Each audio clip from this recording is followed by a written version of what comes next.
'Twas grief enough to think mankind all hollow, servile, insincere, but worse to trust to my own mind and find the same corruption there.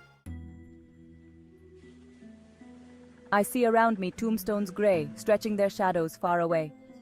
Beneath the turf my footsteps tread lie low and lone the silent dead. Beneath the turf, beneath the mould, forever dark, forever cold, and my eyes cannot hold the tears that memory hoards from vanished years. For time and death and mortal pain give wounds that will not heal again. Let me remember half the woe I've seen and heard and felt below, and heaven itself so pure and blessed could never give my spirit rest. Sweet land of light, thy children fair know naught akin to our despair, nor have they felt, nor can they tell what tenants haunt each mortal cell, what gloomy guests we hold within, torments and madness, tears and sin. Well, may they live in ecstasy, their long eternity of joy. At least we would not bring them down with us to weep, with us to groan. No, earth would wish no other sphere to taste her cup of sufferings drear. She turns from heaven with a careless eye, and only mourns that we must die. Ah, mother, what shall comfort thee in all this boundless misery? To cheer our eager eyes awhile, we see thee smile, how fondly smile, but who reads not through that tender glow thy deep, unutterable woe? Indeed, no dazzling land above can cheat thee of thy children's love. We all in life's departing shine, our last dear longings blend with thine, and struggle still and strive to trace with clouded gaze thy darling face. We would not leave our native home for any world beyond the tomb. No, rather on thy kindly breast let us be laid in lasting rest, or waken but to share with thee a mutual immortality. If grief for grief can touch thee, if answering woe for woe, if any truth can melt thee, come to me now, I cannot be more lonely, more drear I cannot be. My worn heart beats so wildly, 'twill break for thee, and when the world despises, when heaven repels my prayer, will not mine angel comfort, mine idol hear? Yes, by the tears I'm poured, by all my hours of pain, oh, I shall surely win thee, beloved, again. No coward soul is mine, no trembler in the world's storm-troubled sphere. I see heaven's glories shine, and faith shines equal, arming me from fear. O God within my breast, almighty, ever-present deity, life that in me has rest, as I, undying life, have power in thee.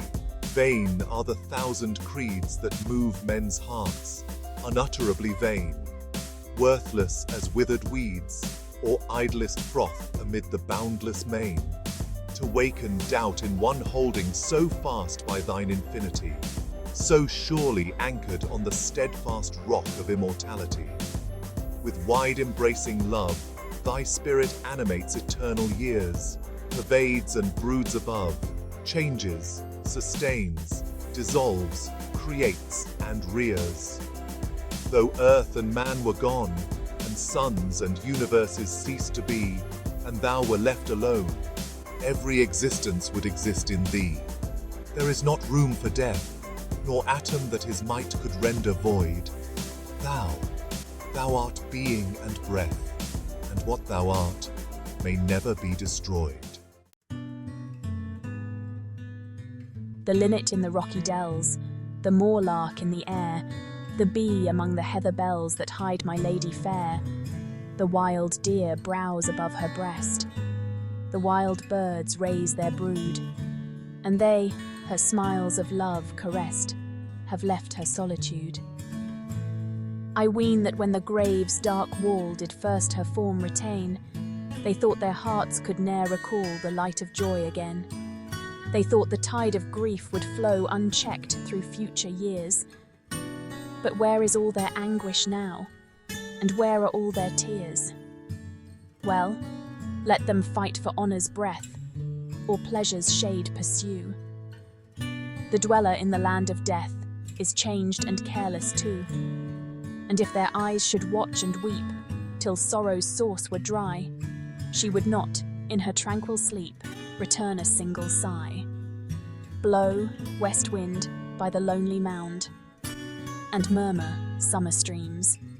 There is no need of other sound to soothe my lady's dreams. Tell me, smiling child, what the past is like to thee. An autumn evening soft and mild, with a wind that sighs mournfully. Tell me, what is the present hour? A green and flowery spray, where a young bird sits gathering its power to mount and fly away. And what is the future, happy one? A sea beneath a cloudless sun, a mighty, glorious, dazzling sea stretching into infinity.